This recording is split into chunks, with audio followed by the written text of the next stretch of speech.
from Luke chapter 15, verses 11 to 32. There was a man who had 2 sons. The younger one said to his father, "Father, give me my share of the estate." So he divided his property between them.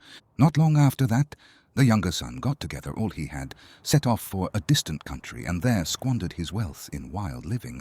After he had spent everything, there was a severe famine in that whole country, and he began to be in need. So he went and hired himself out to a citizen of that country, who sent him to his fields to feed pigs.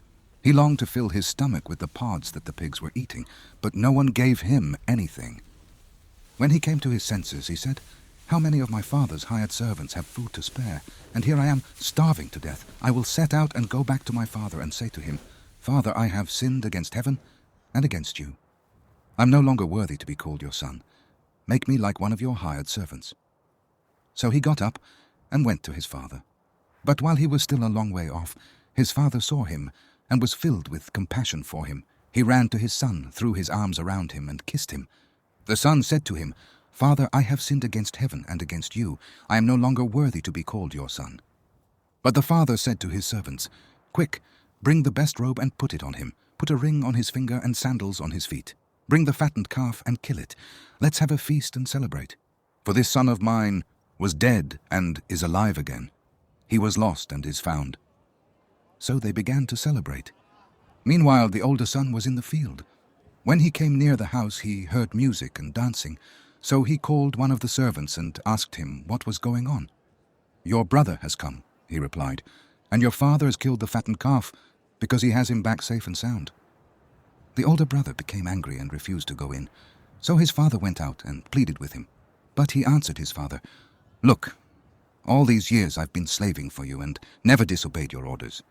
Yet you never gave me even a young goat so I could celebrate with my friends. But when this son of yours who has squandered your property with prostitutes comes home, you kill the fattened calf for him.' 'My son,' the father said, 'you are always with me, and everything I have is yours. But we had to celebrate and be glad because this brother of yours was dead and is alive again. He was lost and is found.'" The drama of life. The parable of the lost son has been called the greatest short story ever told. Jesus chose to tell it to a group of people who had yet to make up their minds about God. In the story, the father represents God, and the 2 sons represent you and me. It applies to those who've drifted away from God, as well as to those who've never known such a relationship. We can think of it as the drama of life in 3 acts. Act 1, the search for fulfillment. Scene 1, the give me mentality. The younger son asks to see his father. He already has a share of the estate and the use of the income. He will inherit the capital when his father dies. But the son goes to his father and says, "I want my inheritance now." He's saying, in effect, I don't want anyone else telling me what to do. And so he breaks the relationship with his father. Christianity is about a relationship with God. When we say, "I can live my life without God, I don't need you, I don't want you," we break that relationship. The father lets him go, just as God lets us go. Scene 2, fleeting pleasures. He collects all he had. Life can never have seemed better.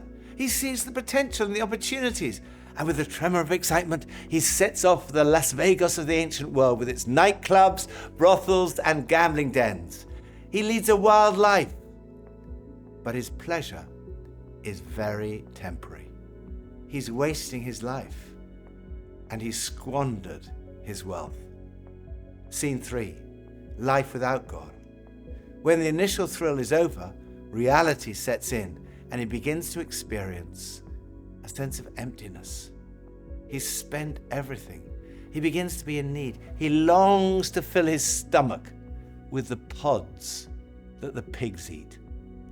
This is a picture of the hunger deep in our hearts, which can only be satisfied by a relationship with God.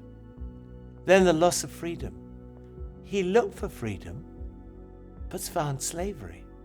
He's ended up feeding pigs, an occupation forbidden to the Jews since pigs were regarded as unclean. And he experienced loneliness. When he had money, he had friends and was surrounded by people. But they deserted him when he was broke. They didn't really care about him as a true friend. When he had money to spend, he was all right. But now, no one gives him anything. Act 2, the Valley of Decision. He starts to do some thinking. Luke 15, verse 17 says, he came to his senses. He uses his mind. Christianity is not an irrational leap of faith. It's the most rational thing you can do. Running away from the facts is irrational. It's escapism. But he comes to his senses, and then he does something about it. He doesn't worry about his motives. He wants food. We'll never get all our motives right. What matters is doing the right thing. So he plans to turn around. He got up and went to his father. Faith involves a decision. It's an act of the will based on what we know. When he left home, he said, give me. Now he says, forgive me. It's very hard to admit that we're wrong.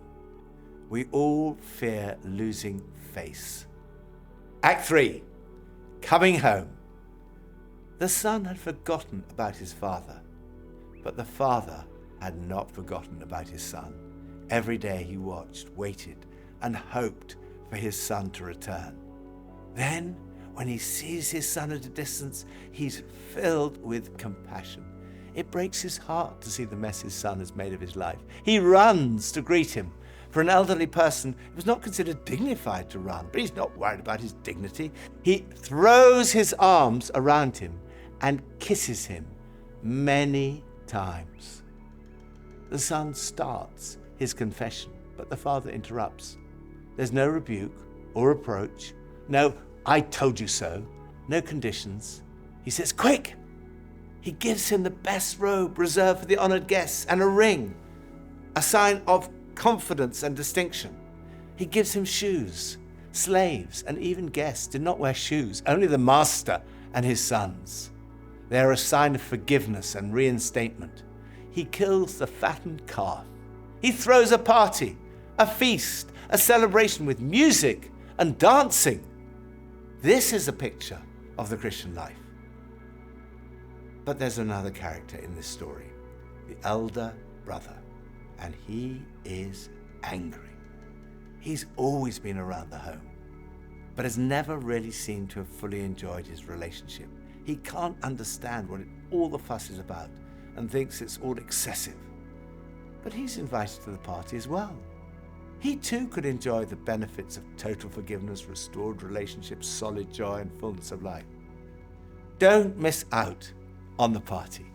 Whether you feel more like the younger or the older brother, the key is to get back into a right relationship with the Father and join in the celebrations. If you're not in this relationship, you can come home today. Don't worry about your motives. If you like, you can pray this prayer with me. Father, I have sinned against heaven and against you. Thank you that you love me so much that when I mess up, you don't reject me. The moment I repent and come back to you, you accept me and say, let's have a feast and celebrate.